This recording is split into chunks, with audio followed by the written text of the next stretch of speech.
Kita mulai saja pada kegiatan kita pada pagi hari ini. Bismillahirrahmanirrahim. Assalamualaikum warahmatullahi wabarakatuh. Waalaikumsalam Alhamdulillahirabbil alamin. warahmatullahi Alhamdulillahirabbil wassalatu wassalamu ala asyrofil mursalin wa ala alihi wa sahbihi ajma'in. Amma ba'du. Allahumma shalli ala sayyidina Muhammad wa ala alihi Muhammad.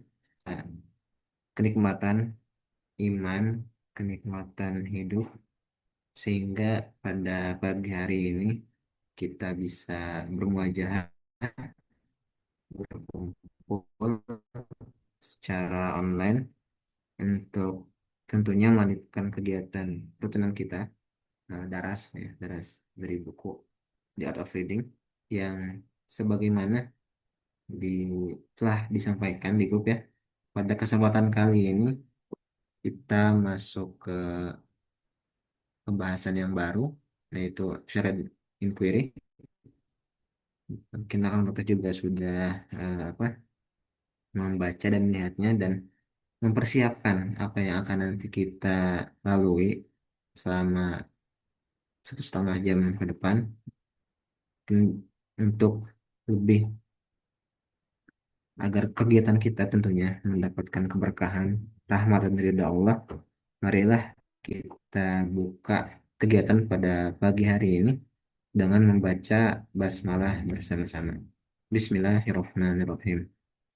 Oke, untuk selanjutnya seperti biasa saya langsung alihkan saja ke pembaca kita dan penanti kita, kepada Teh Nisa dan Kang Kevin. Saya persilakan.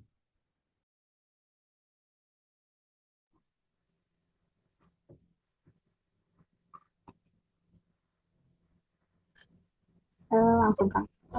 Kalau suara saya masukkah? Suaranya terlalu kecil atau enggak ya? Masuk teh, Aman. aman-aman. Oke. Akang tetap izin membaca ya. Mungkin bahasa Inggris saya tidak terlalu baik. Mungkin kalau ada yang salah bisa dikoreksi. Siap, siap. Oke, kita mulai. Chapter 1. How to read a book.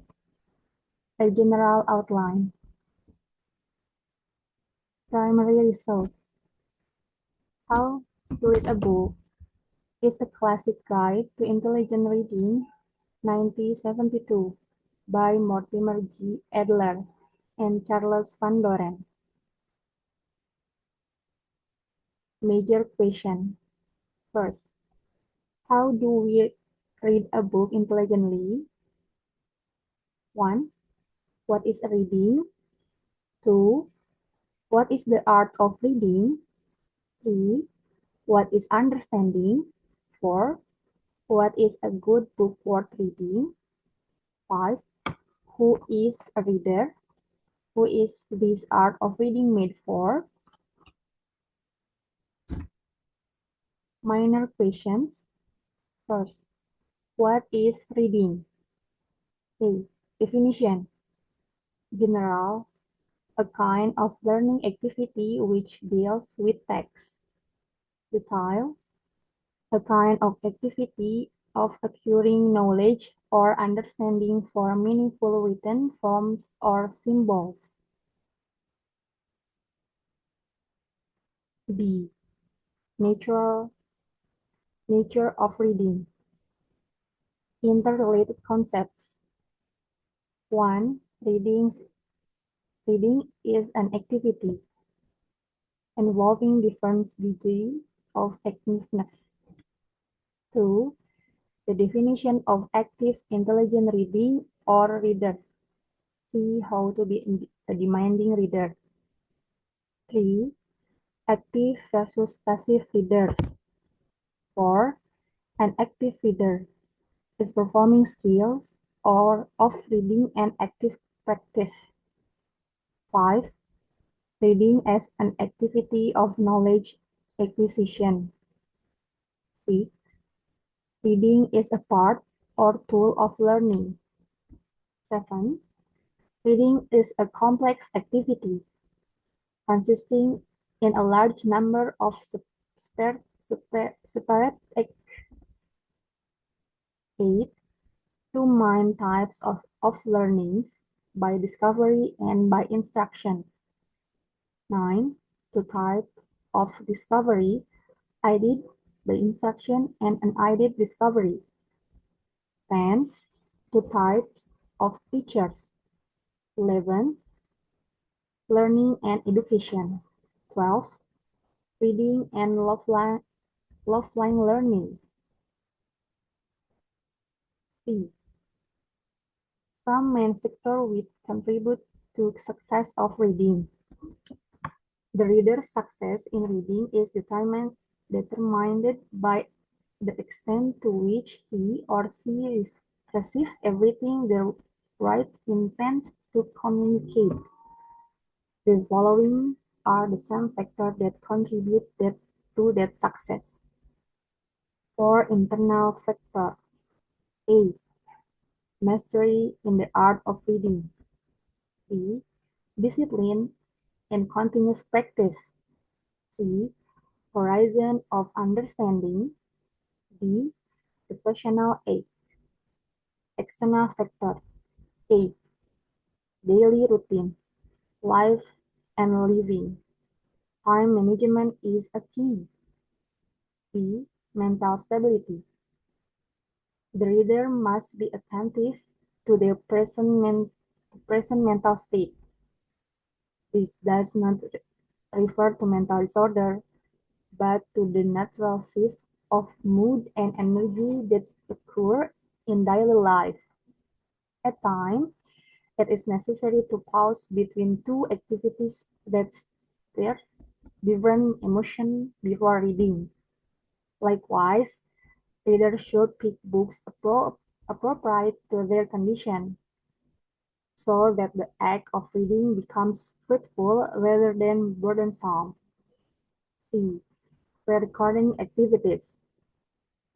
Many readers are not fully aware to the power of attention and the importance of preparing the mind, body, and soul before reading. Too often reading is treated as something to be done in spare moments, rather than as a deliberate practice. In order to cultivate reading as a daily habit and to make profit from it, one should intentionally set aside a proper time and place for it. For example, if you wish to read at dawn, you can begin by setting the intention in your heart at the night before. D. Good environment. This certainly has much to do with ambience. Some readers prefer the quiet of solitude, while others enjoy reading with music in the background. Some delight in open public space, such as city parks, or even in a more pretty landscape like a beach or a peaceful hillside. Unfortunately, unfortunately, such idle environments are not always available in daily life. For that reason, I strongly recommend that readers cultivate the habit of reading at home, in a room where they can sit at a study desk and focus fully on the task.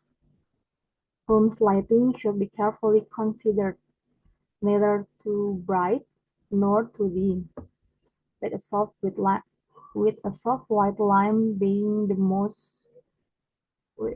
Maaf ya, terlalu bawah.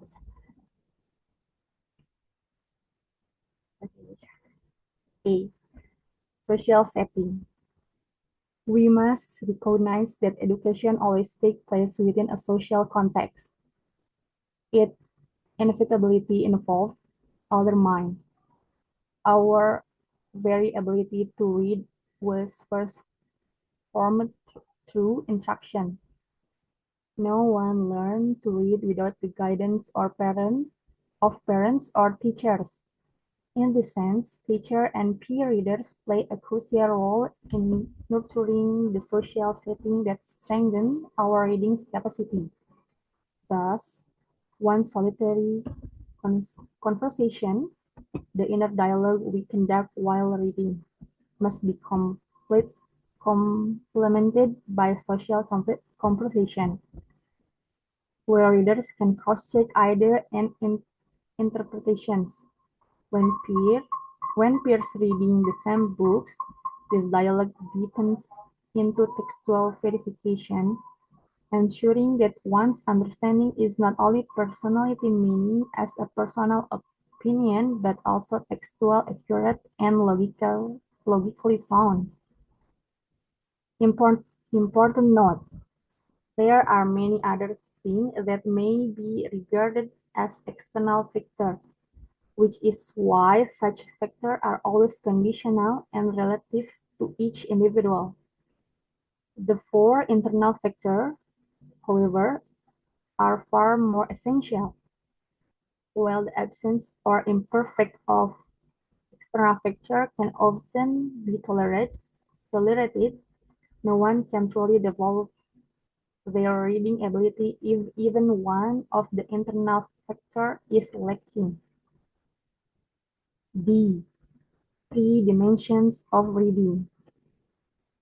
First, read or breadth, deep or intensive reading. A. Analytical reading is an activity of reading or particular text. 2. Length, extensive, extensive reading. A. Syntopical reading is reading of ideas, more universal. B. Contextual, extrinsic reading is to infer the context by which or in which the text is reproduced. 3. Height, height or deep, depth, divisional reading. This is a dimension of reading which ultimately seeks for spiritual illumination, perfected with a spiritual devotion to God, enlightened intellect, and her direct experience of the truth and meaning behind the line. Adapt is both externally and internally constitutes the high importance in the process as well as the and in the in this higher constitutes the highest importance in the process as well as the and in its higher form. Sudah, Kang? Oke, hatur nuhun, Teh Nisa sudah membacakan. Oh, kemarin kita belum sampai sini ya bacanya. Kemarin masih yang di atasnya 3 dimensional reading. Tapi itu kayaknya nggak apa-apa. Nah, oke. Nah, suara saya jelas di sana kah? Atau terlalu banyak noise? Kalau di saya cukup, kan? Oke, oke. Kita udah baca ini dari pekan kemarin. Dan teman-teman juga udah membacanya sendiri. Sekarang kita baca bareng lagi. Jadi syarat syarat inquiry yang baca 2 kali itu udah terpenuhi. Nah, sekarang coba kita diskusikan dan coba Teh Aisyah udah mati. Coba tetap dinyalain share screen ya.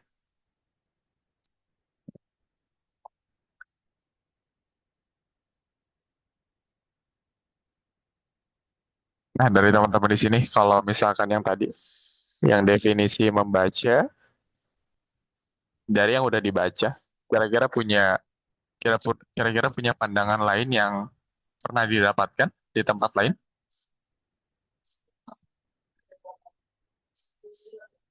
Dari Renita, Kira-kira menemukan hal baru kah atau sama dengan apa yang pernah dipelajari? Sebenarnya sih Kang, buat aku sendiri, aku termasuk benar-benar pembaca pemula. Jadi masuk kelas ini memang jadi kayak referensi pertama gitu sih Kang. Hmm, Jadi oke, oke. jadi untuk pembanding mungkin dari aku belum ada, cuma ya karena ini referensi pertama aku gitu Kang. Oke. Nah, oke, oke. Nah, kalau misalkan nanti ketemu, ini kan jadi referensi pertamanya Teh Nisa nih. Teh, ketika menemukan referensi yang baru, gimana ya? Ketika menemukan referensi yang baru, yang berkaitan lagi dengan membaca, dan misalkan punya perbedaan nih, perbedaan yang cukup signifikan. Kira-kira, kira-kira bakal ngelakuin apa, Teh Nisa?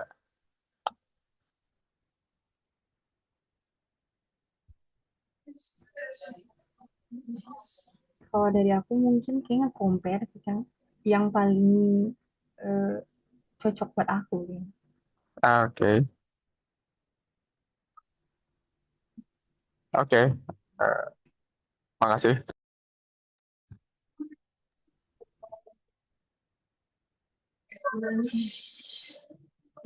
Oke, saya coba masuk share. Saya aja yang share screen.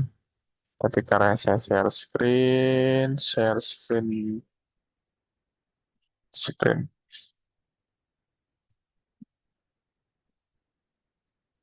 Duh, mohon maaf nih, di saya agak berisik.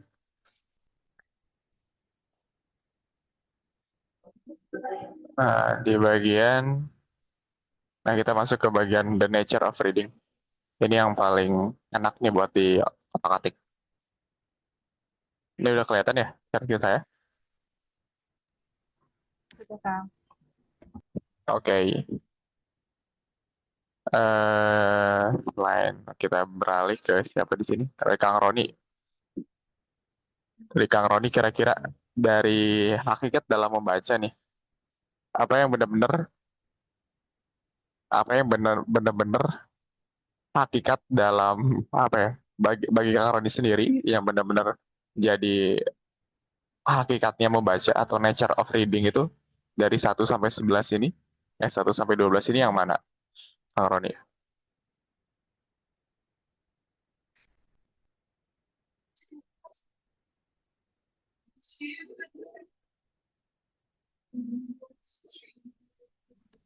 Kang, maaf mau saya saja yang share screen Kak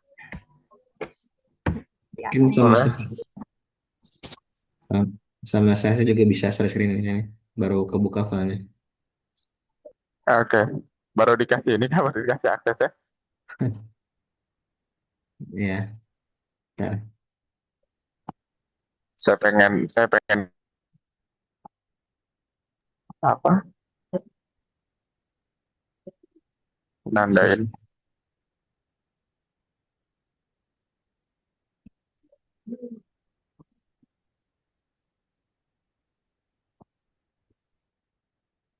Man Kang, maaf, Muhammad Aisyah.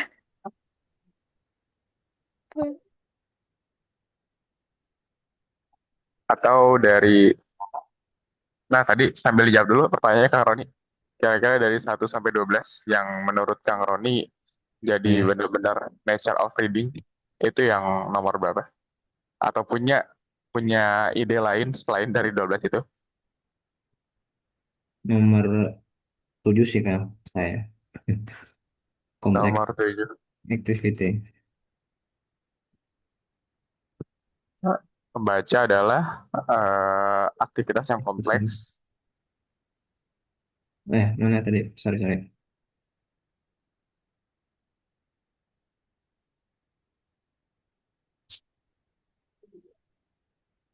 Bawah-bawah. Nah, Nah, ini. membaca adalah aktivitas yang kompleks yang terdiri dari beberapa aktivitas yang terpisah. Kenapa tuh? Kenapa itu?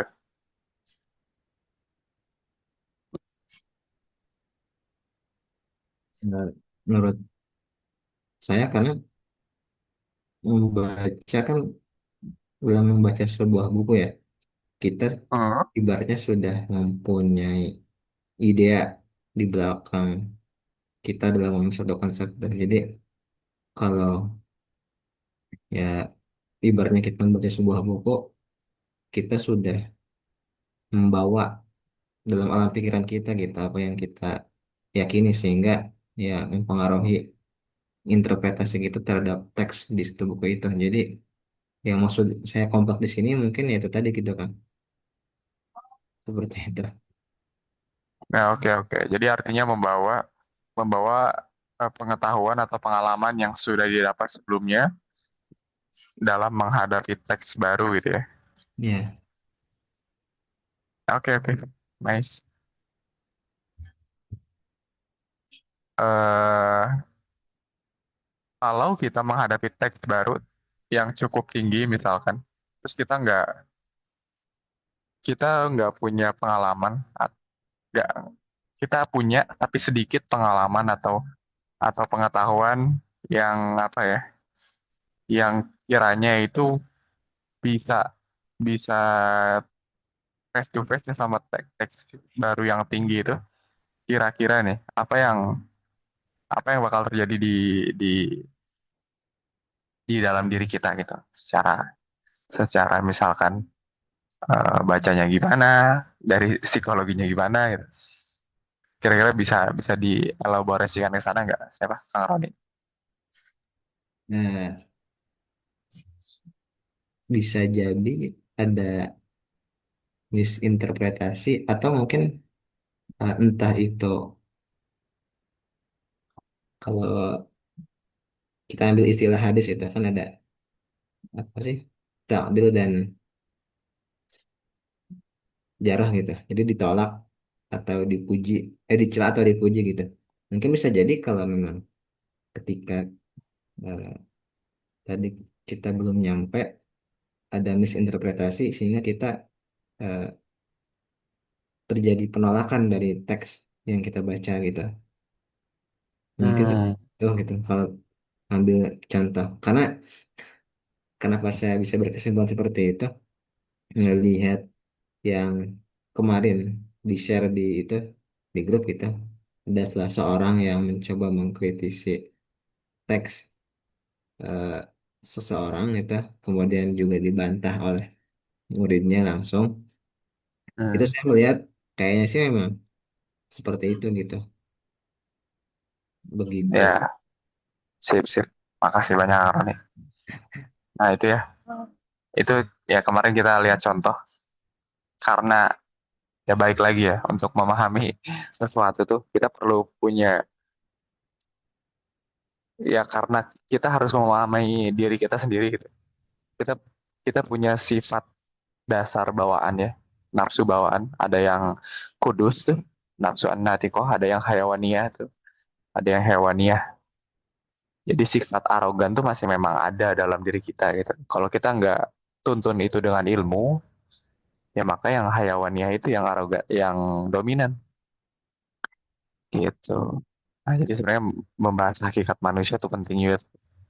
Tapi oke, itu elaborasi yang bagus. Jadi misinterpretasi. Terus enaknya sambil sambil coret-coret ini. Tapi oke. Eh, oh ini 3 orang share screen.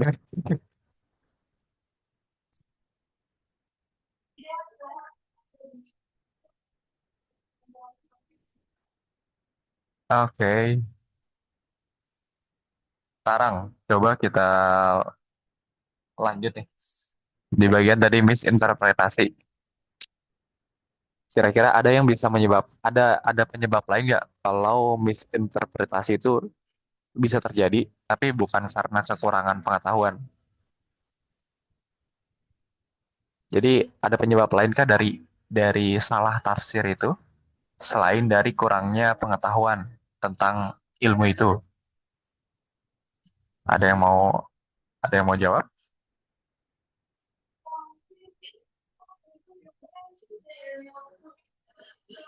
Nangkep nggak pertanyaannya, Mas Taufik, Mbak Anis? Teh Nisa, Teh Sekar, Teh Teh Soy, Teh Ramad, Kang Ramad.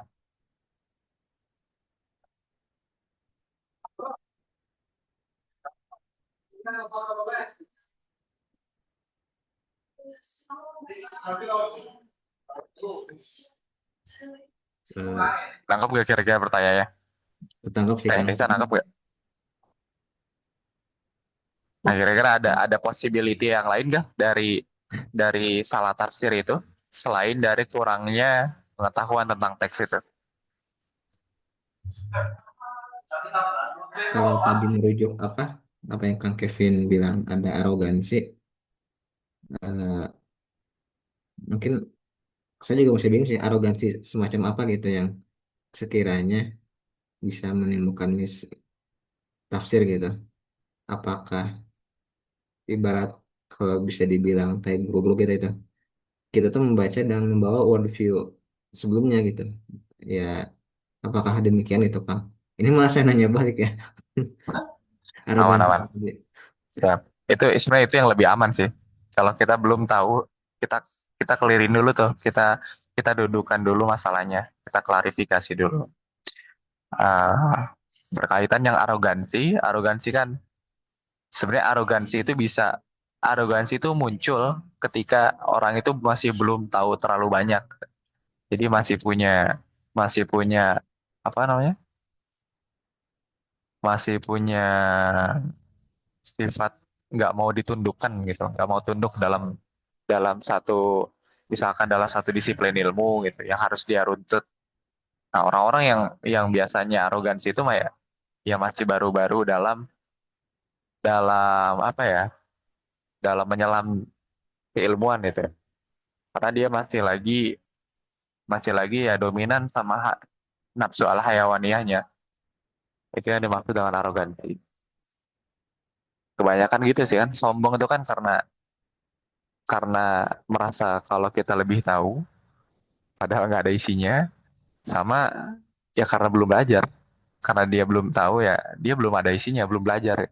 Semakin dia lebih punya ilmu, dia nggak akan dia nggak akan arogansi. Sikap arogan itu nggak akan muncul. Gitu. Arahnya.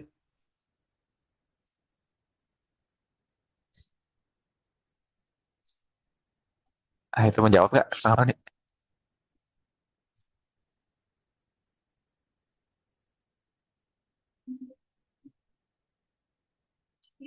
Atau ada yang mau coba masuk?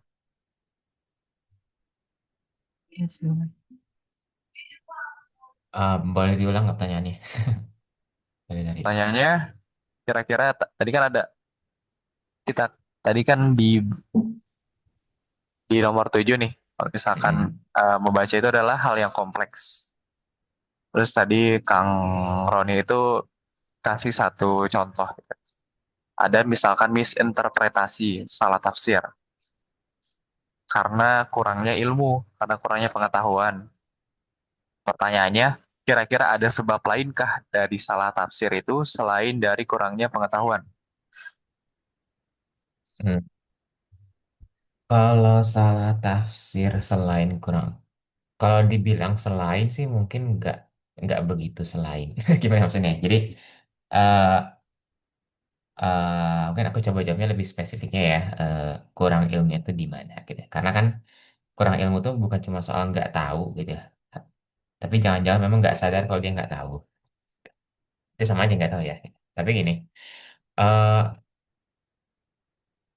se gini ya, aku kan selama bisa diskusi sama orang-orang tuh kadang bukan soal nggak tahunya, tapi tadi ya misal soal worldview-nya beda, ya itu bisa jadi berpengaruh gitu ya. Atau eh, bahkan kesadaran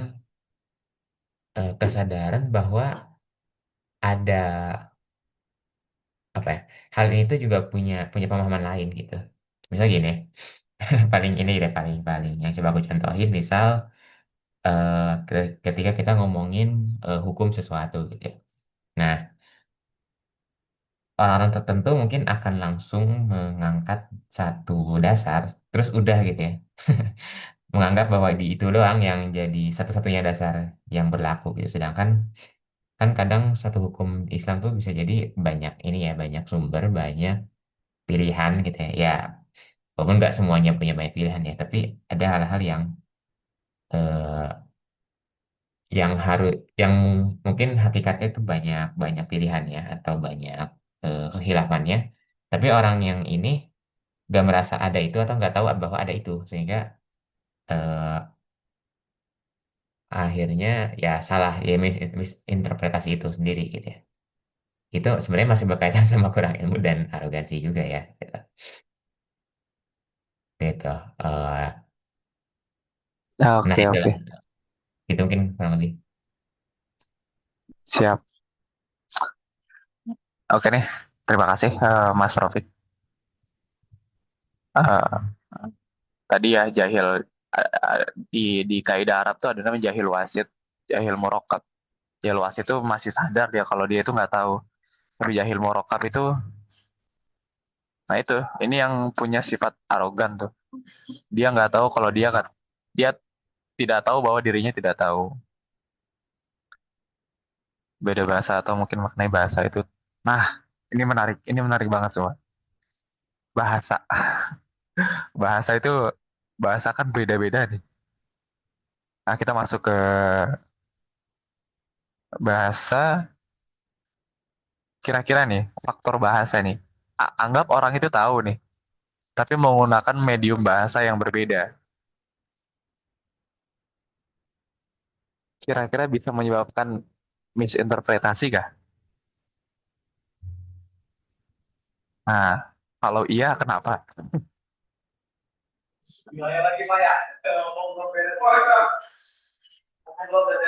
Tadi Tenisa tadi ngangguk, coba dipertanggungjawabkan ngangguk. Kalau dari saya sih, karena yaitu bahasanya nggak paham, kita mengartikan semau pikiran kita gitu sih kan. Ya sebenarnya kan bahasa Inggris ini juga saya masih banyak harus belajar. Hah? Jadi just hanya satu kata yang saya tahu, tapi ya, maknanya saya menduga-duga Hmm, pikiran saya sendiri aja gitu kan. Itu yang saya pikir ya, jadi masalah bahasa. oke. Bahasa. Nah, berarti kok belajar, belajar. Anggaplah bahasa ini kan bahasa asing ya, bahasa luar. Kita coba kita coba pakai bahasa Indonesia dulu nih. Kalau kita membacanya dengan bahasa Indonesia, kita punya kejelasan yang lebih jelas kah? Bisa dibilang gitu nggak? Sebenarnya kalau bahasa Indonesianya juga masih agak berat mungkin, atau kayak bahasa-bahasa yang nggak paham juga sebenarnya enggak juga sih kan sebenarnya. Bener-bener sebenarnya bagi saya juga yang karena saya bilang saya pemula memang bener-bener PR sih dari bahasa Hmm, dah gitu. Karena ya ya. pas baca buku yang lebih berat, oh, ternyata saya nggak ngerti ini maksudnya kemana gitu. Walaupun cuma ada satu dua kata yang nggak ngerti. Terus, oh, kok dari sana? Ya. Ini berkait nih sama waktu kelas Rabu kita dibahas hermeneutika yang disinggung Mbak Anis. Ada Mbak Anis nggak sini? Ada Hermes tuh. Hermes kan menyampaikan menyampaikan ilmunya itu kan sebagaimana yang ia tangkap nih.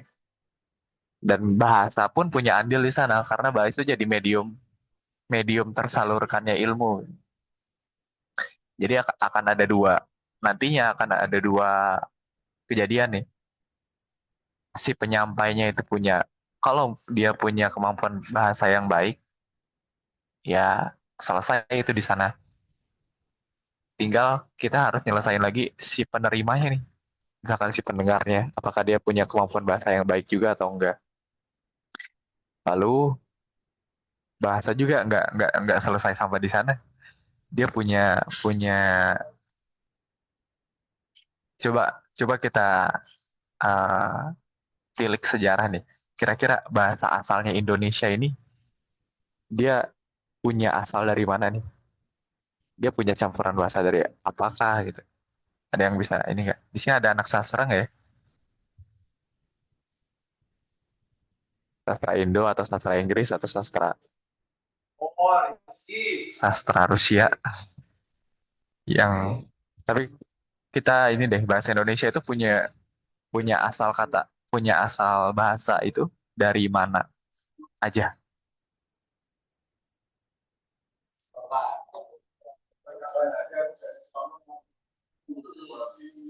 Karena dari bahasa pun dari bahasa asalnya nih, let's say bahasa bahasa Inggris nih, bahasa Inggrisnya Amerika itu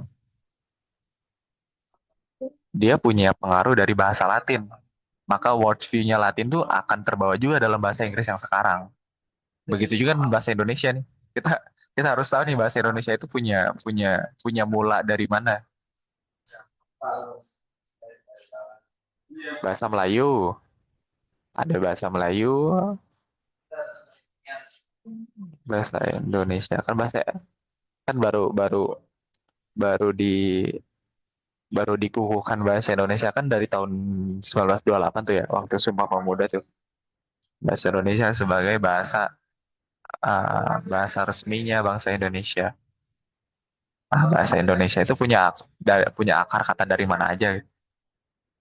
Satu Melayu, bahasa Arab, bahasa Arab juga banyak. Bahasa bahasa apa lagi?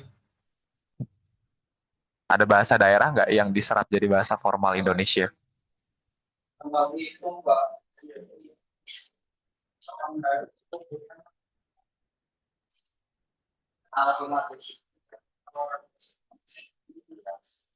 Ada yang dari ada yang dari Minang nggak ya di sini? Atau dari apa yang sering banyak disebut ambil tuh? Melayu sih, Melayu banyak. Ada yang dari Melayu dari sini? Melayu Sumatera atau Melayu Banjar, Melayu Kalimantan?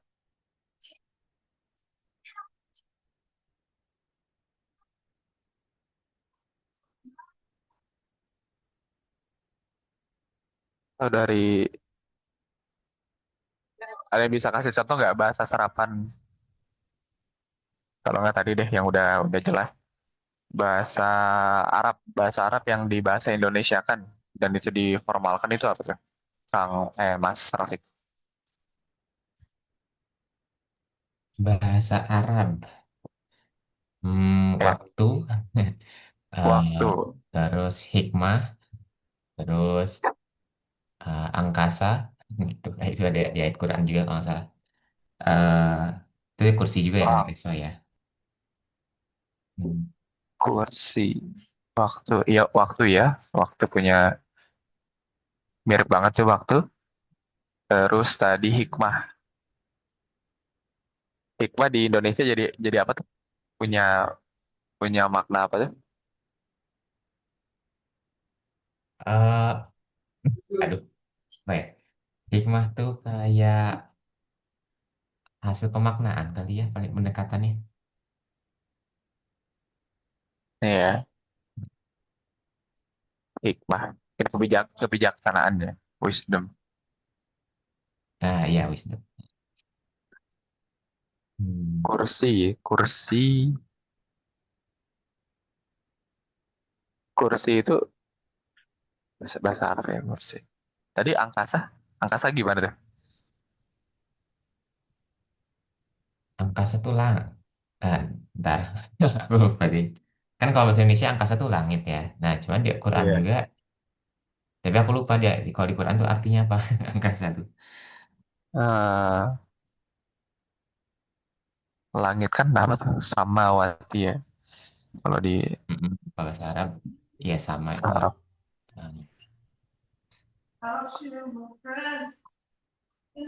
Oke, coba Teh Aisyah nih, Teh Aisyah yang Melayu.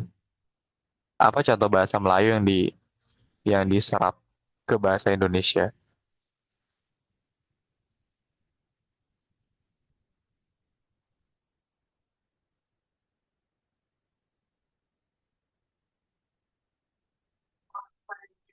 Banyak Di banget. Indonesia,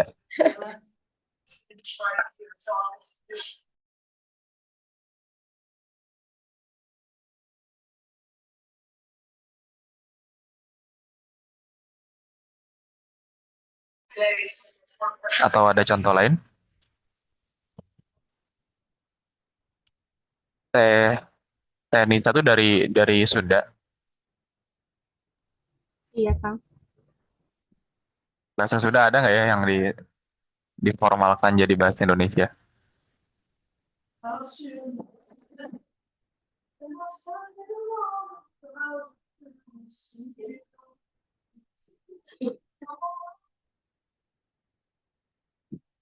Saya juga lagi mikir-mikir. Kayak nggak nemu bahasa Sunda yang di ini bahasa Indonesia. Atau nih kita tanya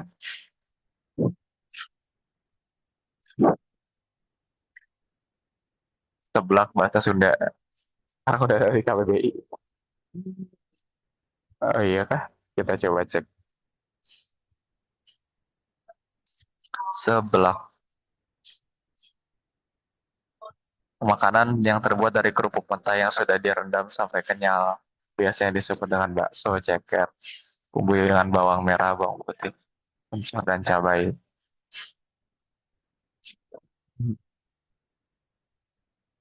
Seblak. Boleh, boleh, boleh.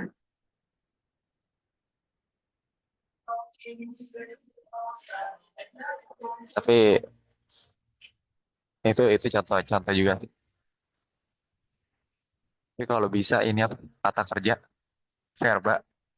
Misalkan kalau di bahasa Melayu Minang tuh mengham, menghampaikan. Menghampaikan itu menghamparkan. Jadi kalau orang kalau orang Minang kalau orang Minang habis cuci baju terus ngejemur, kita bilangnya itu kito kito nio menghampaikan pakaian.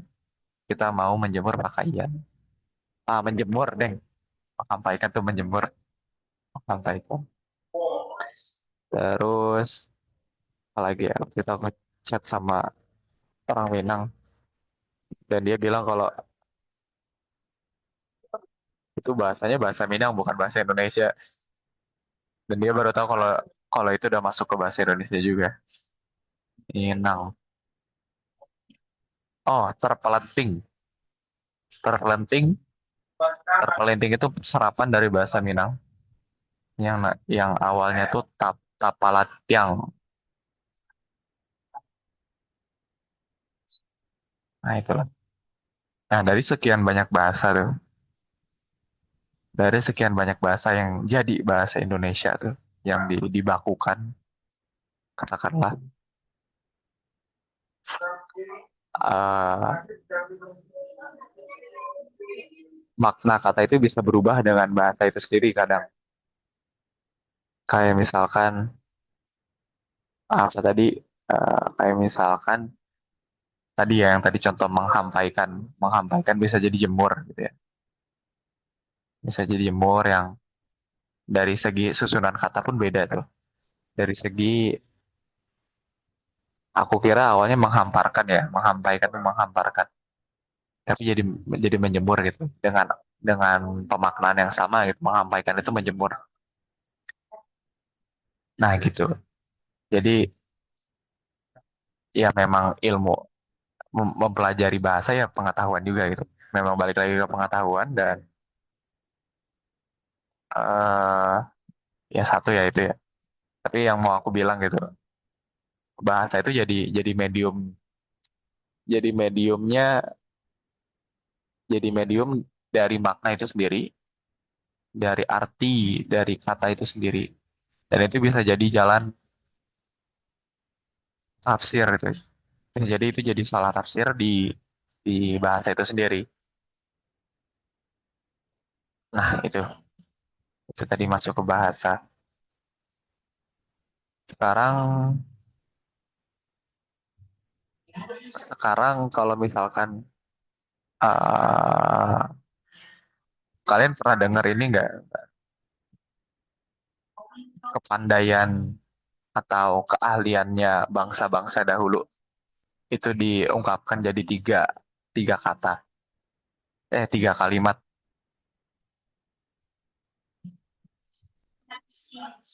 Oh jadi ingat bahasa Sunda itu ada pedas di Bandung jadi lada, merica. Yang sudah lada itu jadi pedas.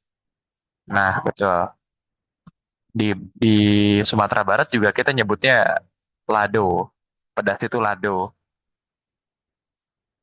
Tapi ada yang masuk jadi pedas gitu.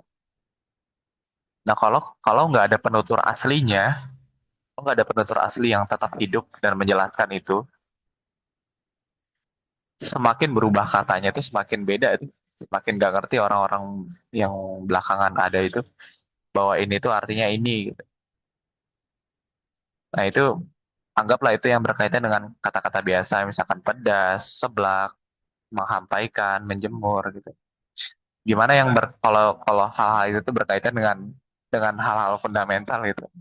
Kayak misalkan jiwa, psikologi, terus apa namanya, agama, terus keadilan. Kalau kita nggak merujuk lagi ke bahasa asal tuh yang mau kita pakai, terma-terma itu tuh bisa dirubah gitu sama orang-orang yang punya punya kepentingan di sana. Gitu. Makanya kalau kita baca buku Prof. Atos tuh, beliau pasti mulai dari bahasanya dulu. Kalau misalkan di Concept of Education in Islam, itu nggak bahas Islamisasi pendidikan, gitu. Tapi awal pertamanya itu Islamisasi bahasa Arab. Gitu. Bahkan adanya bahasa Arab pun, adanya Islam ketika itu tuh mengislamisasi bahasa bahasa Arab, membuat makna baru, gitu. Karena karena memang medium ilmu itu perlu diperbaiki juga. Anggaplah air sungai yang lewat ke selokan. Gitu. Kalau selokannya kita nggak perbaiki, masih kotor, belum bersih ya. Sungai yang mengalir, air yang mengalir lewat selokan itu pasti kotor juga. Jadi salah satu hal yang paling mudah gitu, kita bersihkan dulu hal-hal yang kotor dari dari jalannya pemikiran.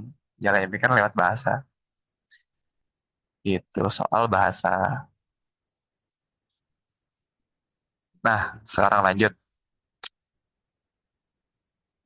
Oh, masih ada ya. Ambisius. Maknanya terkesan negatif. Ya. Iya. Emang ambisius sekarang secara umum dimaknai apa? Tenisa. Setahu saya sih kan kayak kalau ya kayak kalau di kampus gitu, tuh ambisius tuh anak gitu, kayak terus kesannya tuh apa ya, si paling pengen berusaha tapi padahal yang ngomongnya juga mungkin malas aja gitu, ngomong gitu, cuman dia ngejudge orang ambisius gitu sih kan setahu saya. Oh, oh yang bilang itu orang malas. Anggaplah orang malas gitu ya. Soalnya kayak ambis gitu ya, tapi kayak yang agak ngejek gitu kan, nggak tahu sih kalau di Eh, kesannya dia kayak ambis banget tuh dia.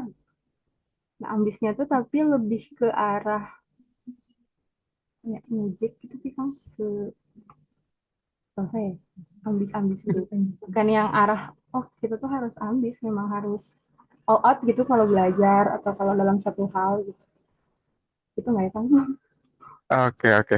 teman-teman. Ya, sama kok di Jakarta juga begitu. Ambis. Kalau memang ya itu yang umum ya, dan itu emang sering keluar dari orang-orang yang malas, berarti world view-nya orang malas tuh udah jadi umum di Indonesia. Kalau begitu artinya.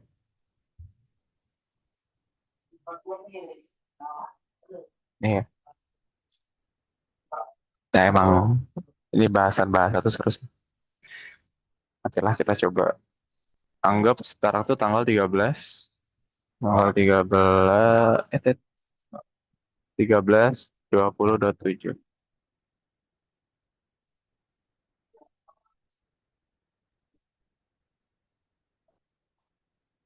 Nanti kita cobain. Ya, jadinya Cornelio Indoya dalam malas. Ya, secara tidak langsung ya. Makanya penting. Makanya penting orang-orang yang tahu kapasitasnya itu untuk berbicara gitu ya. Demi menanggulangi orang-orang yang nggak tahu kapasitasnya yang kebanyakan berbicara gitu. Sebenarnya itu udah baik juga sih. Orang-orang yang menahan diri untuk berbicara, orang-orang yang menahan diri untuk berbicara, itu setidaknya sudah menyelamatkan diri sendiri. Tapi tapi di luar sana masih banyak yang harus diselamatkan. Dengan syarat kita nggak boleh ikut terjerumus juga gitu. Maka artinya kita nggak boleh berhenti belajar juga itu. Kita nggak boleh berhenti belajar, kita tetap menahan diri, kita berbicara sesuai pada kemampuan kita. Dan ya udah, jalani hidup aja. Nggak usah terlalu dipikirin juga. Itu sekarang coba, wah mau tampil terkesannya kayak sok-sokan atau dijulitin. Iya, ya. Ini kan mentalnya orang Indonesia. Aku kemarin, saya kemarin di pekan kemarin, saya ikut book clubnya Bali. Book club, ada namanya Bali Book Party. Di Bandung juga ada Bandung Book Party. Jakarta juga, karena mereka pelopor, mereka ada juga. Tapi karena di Bali beberapa beberapa yang ikut itu orang luar ya. Jadi ketika ada satu orang atau dua orang yang tiba-tiba join dari luar tuh, kita otomatis pindah bahasa ke bahasa Inggris. Dan aku setiap melihat orang-orang luar tuh kayak nggak ada mentality mentality Indonesia gitu yang malu-malu, yang segan, yang takut gitu kalau diomongin sok-sokan gitu. Sebenarnya kayaknya cuma di Indonesia doang kalau aku lihat mental-mental begini tuh. Makanya kita perlu, ya kalau kita dikasih kelebihan gitu, kelebihan untuk pergi ke satu tempat, nah pergilah ke setidaknya ke Indonesia gitu, biar nggak sempit banget gitu pemahaman keindonesiaannya kita. Jadi notis dari baca novel Misi dari Langit, kata Hanif Islam dan Hanfei Aramatus Suryani, maknanya bertolak belakang. Kata Hanfei itu profan, tidak beriman, sementara Hanif itu lurus, monoteisme sejati. Nah ini contoh yang bagus. Hanifah Muslimah, Hanifah Hunafah. Makanya Imam Imam Abu Hanifah itu, makanya Imam Abu Hanifah kan lahir 100 tahun. Pokoknya ketika Imam Abu Hanifah meninggal itu kan lahir tuh Imam Syafi'i. Makanya dari sana kan ditetapkan kalau mujadid itu per 100 tahun adanya Bahar itu. Dulu tuh sebelum adanya, dulu tuh generasi tabiut tabiin itu masih banyak orang-orang solih, dan yang paling lurus tuh yaitu Imam Abu Hanifah itu. Makanya disebut Abu Hanifah. Bapaknya orang-orang yang lurus. Nah, dengan berubah tuh kata yang berbeda, berubah juga maknanya tuh. Kayak tadi yang dijelaskan Hampe. Saya masih belum cari tahu lebih dalam di bahasa Aram atau Suryani. Tapi let's say itu benar lah ya. Nah, sekarang bayangkan nih, ketika kita hanya, anggaplah kita mau mempelajari agama kita dengan proper nih. Kita, makanya ini ada satu kejadian yang cukup lucu. Dulu waktu saya di kami, saya pernah ada satu instruktur saya yang nanya jurusan ke saya. Instrukturnya itu Bang Amar, dan nanya jurusan yang paling aneh itu di sini apa gitu. Saya ngacung aja karena saya jurusan PWK. Terus dia bilang ke diri sendiri, kalau saya jurusan bahasa Indonesia, gitu. Karena saya masih belum bisa berbahasa Indonesia yang benar. Kalian memang udah pada bisa berbahasa Indonesia yang benar gitu. Bisa ada peserta daurah pada pada diam semua. Tapi emang itu, emang kita bahasa ibu pun ya oke lah. kita mempelajari secara lisan gitu ya, secara tutur. Tapi untuk mempelajari lebih dalam ya kita perlu belajar secara rigor ya, secara rigid. Nah, berkaitan dengan agama, kita perlu perlu belajar bahasa Arab, bahasa bahasa Inggris, let's say, karena bahasa yang populer itu sekarang. Karena di bahasa Arab pun banyak moderasi bahasa juga, banyak penambahan-penambahan bahasa juga, kayak televisi tuh, televisiun kalau di bahasa Arab. Nah, demi menghindari hal-hal itu dan tercampur aduknya kepada agama kita tuh, ya mau nggak mau kita harus belajar.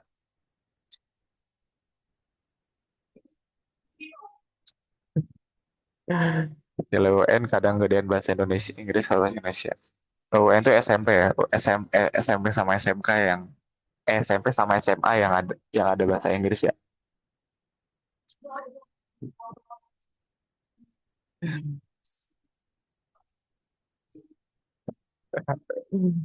Oke, kita lanjut ke reading dulu bahasa. Nah, coba kita lihat. Nah, coba yang bawah, Kang Roni, bawah lagi. Nah, di bagian ini faktor internal dan eksternal.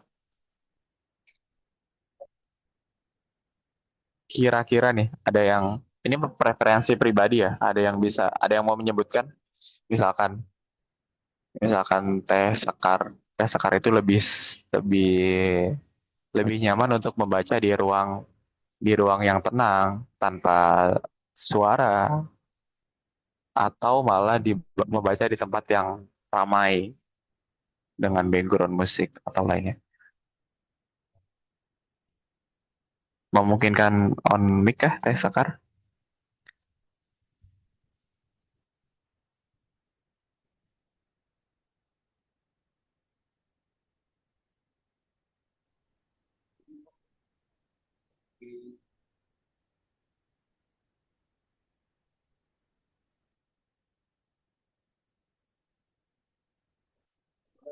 Kalau kalau nggak bisa on mic, nggak apa-apa di chat aja. Kita, kita tanya yang lain dari suara tenang. Ya oke. Kalau Tenisa lebih prefer membaca di kondisi yang bagaimana? Sama sih Kang, sama harus suara tenang, nggak boleh ada yang ganggu. Kalau Hmm, efeknya jadi memang jadi ngantuk. Tapi kalau berisik gak bisa. gimana itu? Kalau tenang ngantuk, kalau berisik nggak bisa. Ya itu memang jadi PR buat sih. Oke oke. Dari Mas Rafiq, lebih lebih lebih nyaman membaca di kondisi apa? Sama sih kondisi yang lebih tenang ya, walaupun eh, nggak yang diem banget ya, tenang tapi lebih enak di ruangan yang lebih luas, misalnya perpus gitu. Soalnya kalau di kosan kan tenang tapi sempit ya, bawaannya kayak Hmm, kayak nggak apa ya, kayak menekan suasananya gitu ya. Nggak nyaman aja gitu, gitu sih. oke, tenang. Oke oke. Nah misalkan nih, kan kita kan nggak bisa baca, nggak setiap hari bisa ke perpus tuh buat baca. Nah, kalau dan kita pun nggak akan selamanya di kampus terus untuk bisa baca ke perpus. Nah, kira-kira kalau misalkan udah nggak bisa ke perpus lagi, gimana tuh menyiasati untuk tetap membaca?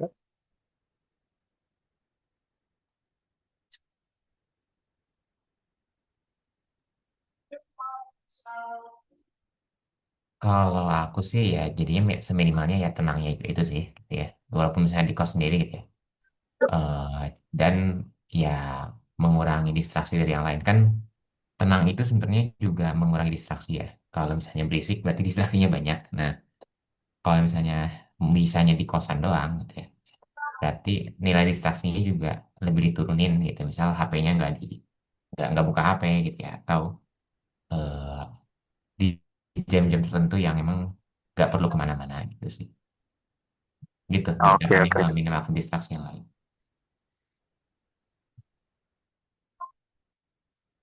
Oke, oke. Kebanyakan tentang sih. Kebanyakan orang-orang milih tentang. Beberapa orang saya temuin, dia sering ngerjain atau sering membaca di tempat yang ramai. Terus, nah dari ah, kita coba lihat yang faktor internal deh, karena ini faktor yang pasti pasti apa namanya universal ke bagian disiplin disiplin dalam membaca. Kira-kira apa yang jadi tantangan terbesar buat kita bisa disiplin dalam terus membaca?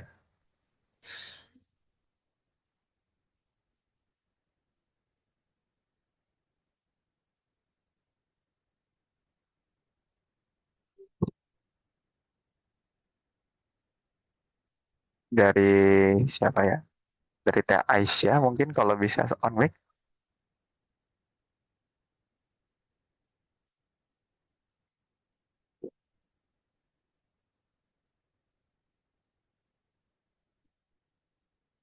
Dari Mbak Anis.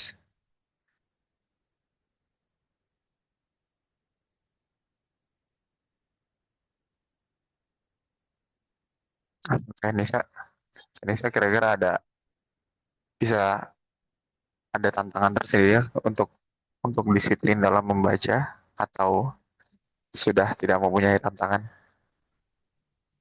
Ya kan? Iya, Kanisa. Sebagai pembaca pemula justru semua adalah tantangan bagi saya kan.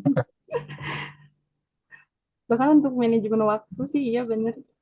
Karena ya sesuai di sini gitu ada kalimat yang biasanya baca tuh dijadiin selingan ya. Karena memang sebelumnya tidak kayak bertahun-tahun saya nggak pernah menyiapkan waktu untuk membaca. Terus sekarang mulai belajar, jadi harus menyadarkan diri ke oh ternyata harus ada waktu khusus ya gitu, buat membaca. Kode. Iya, iya. Betul.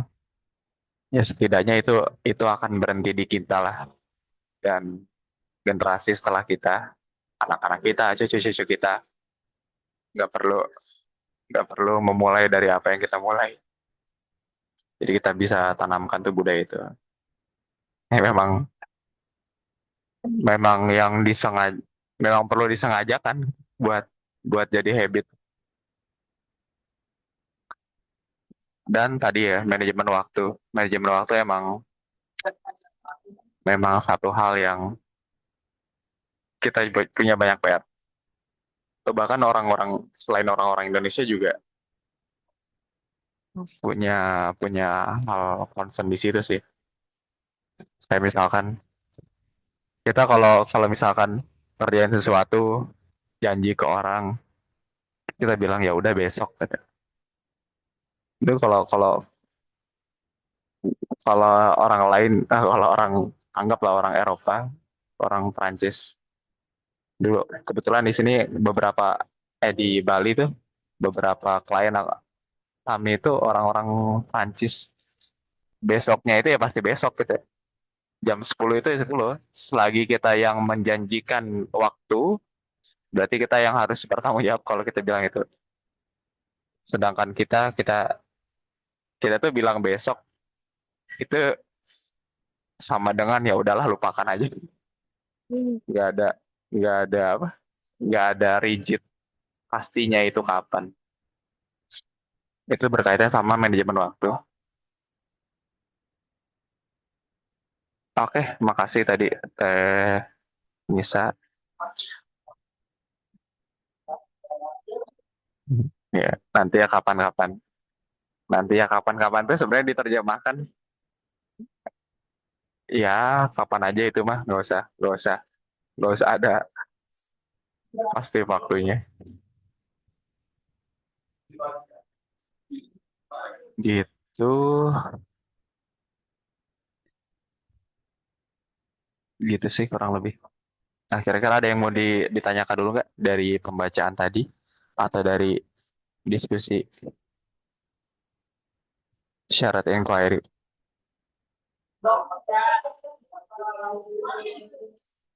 hari ini? Sebenarnya syarat inquiry ini masih masih trial and error sih, karena saya pun yang ikut, yang ketika saya jadi peserta tuh saya ngelakuin syarat inquiry secara offline. Jadi secara peserta saya nggak belum pernah ngelakuin syarat inquiry secara online. Nah sekarang diminta buat mandu. Ya it's okay. Terus baca lagi, nemu terma yang asing, refleks buka HP set, tapi godaan yang berat itu ada was-was syaitan itu terhembus. Di satu sisi buka HP butuh buat mengerti terma asing, tapi di sisi lain malah timbul distraksi. Nah itu gimana Kang? Tantangan saya sih dalam membaca. Itu. Ya, distraksi yang sekarang dibuat ya, apalagi dari HP itu, memang membuat orang tuh susah susah buat fokus gitu.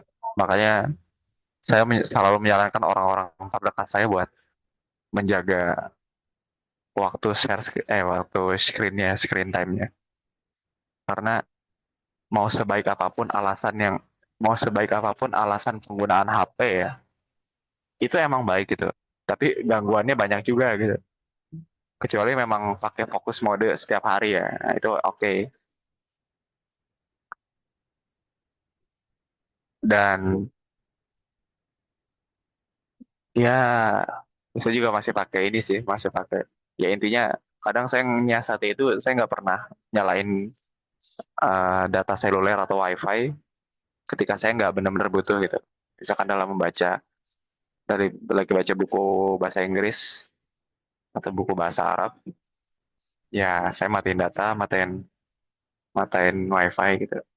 Jadi even orang tua saya pun kalau lagi nelpon dan tahu nggak bisa ditelepon lewat WA tuh, pasti mereka langsung nelpon lewat telepon biasa gitu.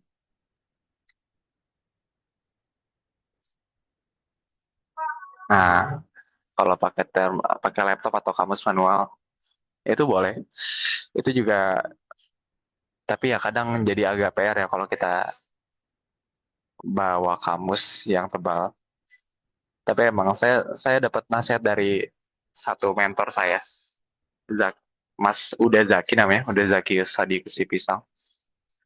Emang kita tuh sebenarnya nggak boleh jauh dari kamus, dari ya seminimalnya dengan ya kamus HP lah kalau emang nggak bisa. Karena ya itu modal kita juga, modal bahasa.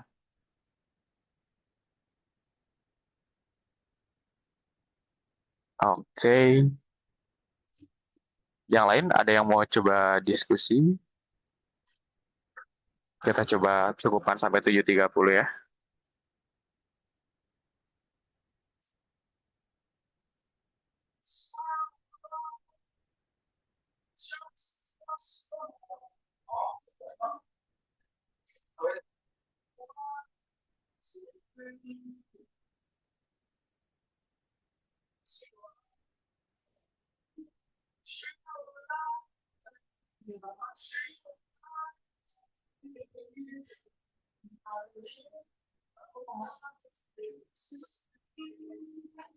Dari teknisnya mungkin pengalaman membaca read aloud pertama gimana? Gitu kan Kang, saya latihan dulu sama temen. Oh ya, Iya. Tapi kan ngomongin soal membaca, maksudnya di umur saya yang ya cukup 20 lebih, 25 plus plus, kayak baru belajar membaca gitu ya. Kayak ada shortcut atau sebenarnya harus mulai dari mana gitu sih kan? Kayak kepikiran gitu sih, kayak jadi merasa kayak serba gak tahu, terus memang ada timbul penyesalan kayak kenapa ya nggak dari dulu, tapi ya gimana ya, memang Allah nakdirinnya baru sadar sekarang di saat pas muda mungkin sangat membuang-buang waktu. Jadi kayak bingung harus mulai dari mana gitu sih kan. Nah, ya, Ada tips and trick atau saran atau gimana gitu kan. ya, pertama untuk memetakan kondisi itu ya, karena memang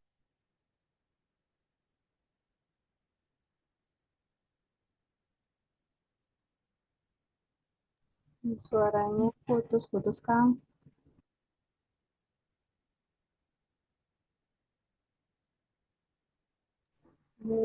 Dari Belum suara. kedengeran, belum kedengeran.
oke deh.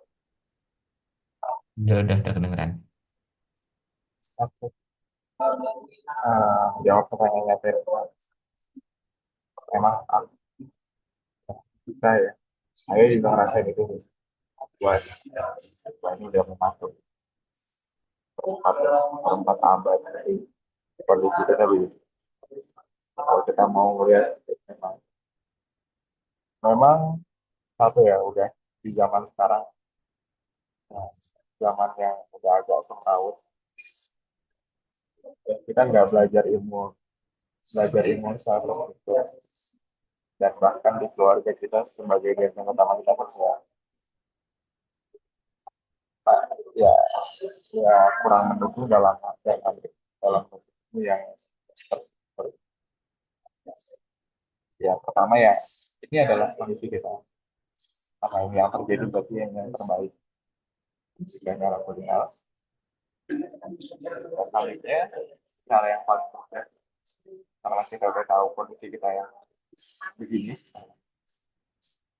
cari yang cara yang paling mudah itu yang cari guru yang satu yang sabar yang dia itu bisa nunjukin si jalan-jalannya dan tahu gitu kondisi kita karena ya selama jangan lama dulu lah akan kayak melihat tes ya aku juga masih ketinggian tuh kalau dibandingin dengan kita ya Bainas sama was sumur ya. Di hantainya langit kita aja sumur nah oh, itu tuh dan memang kan metode metode belajarnya orang-orang dahulu itu kan sinkronus ya struktur dari A B C D sekarang kan kita kan mau dibilang kebalikannya kayak asinkronus tuh enggak asinkronus juga kita kita belajar kita anggap kita nggak belajar hal-hal yang mendasar tentang kehidupan dulu gitu di sekolah-sekolah dasar di sekolah makanya makanya banyak sekolah alternatif kayak Montessori yang sekolah alam yang punya induk yang berbeda ya. Karena itu mereka semakin di sini nah, mereka menerka-nerka apa sih yang perlu dipelajari awal-awal sebagai seorang manusia. Jadi langkah awal karena kita udah tahu kondisi sekarang ya kita coba petakan, kita coba jalan pelan-pelan sambil menjalani amanah hidup kita yang cukup banyak itu, udah banyak gitu. Sekarang dipilah lagi itu, kira-kira amanah-amanah yang apa itu bisa ditinggalkan dulu. Aku perlu belajar bahasa, pikirin dulu misalkan. Dan saya misalkan buat lanjut kuliah juga nggak ada masalah. Saya perlu belajar bahasa lagi nih, kalau dia aku perlu mendalami ilmu bahasa Inggris lagi buat misalkan kuliah lagi gitu. Nah, itu yang bisa kita lakukan sekarang. Sambil kita terus belajar dan memang sudah kondisinya begini. Oh, saya ikut satu kelas di setiap Sabtu. Sabtu ini harusnya ya ada Sabtu malam biasanya kalau saya lulus atau saya ke kelas offline. Jadi ini itu kelas ya, untuk masuk ke tasawuf, tasawuf ya, tasawuf Islam, kita kalah. Tapi kita nggak mulai dari kalam, kita mulai dari filsafat barat. Karena kita udah kadung kadung kadung melihat dari yang udah rusak. Udah kita sekalian aja kita lihat secara garis besar filsafat barat dari Yunani itu sampai sekarang itu gimana sih? Saya yang apa yang membedakan dari tasawuf Islam. Jadi yang bisa aku sarankan kepada yang bisa ya terus terus untuk belajar dengan bersyukur, carilah guru yang tepat,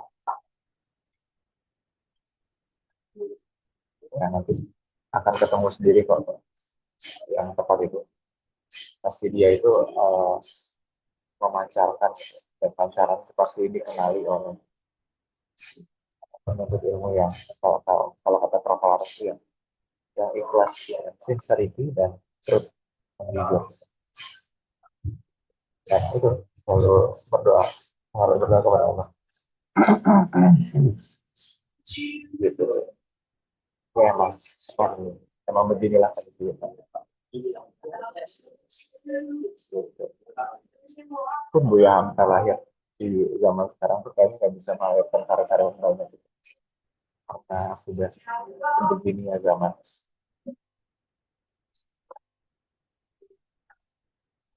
Suaranya banyak banget. Tadinya saya mau di luar, tapi yang di luar lebih berisi itu kan. Sudah AS. Itu aja sih. Terima kasih. Yang lain ada yang mau ditambahkan? Kalau itu kita bisa diskusi lagi di grup. Sekarang malah dilanjutkan aktivitasnya. Dipenuhi dulu amanah-amanah. Dan kita selalu berdoa semoga Allah mudah. Semoga Allah terus kasih kita petunjuk menjalan hidup. Kita akhiri dengan adalah alhamdulillah istiqomah baik-baik. Dan kedua lagi dan terakhir yang kita asyhadu alla ilaha illa anta astaghfiruka wa atubu ilaik. Saya selamat. Saya juga teman-teman. Assalamualaikum warahmatullahi wabarakatuh.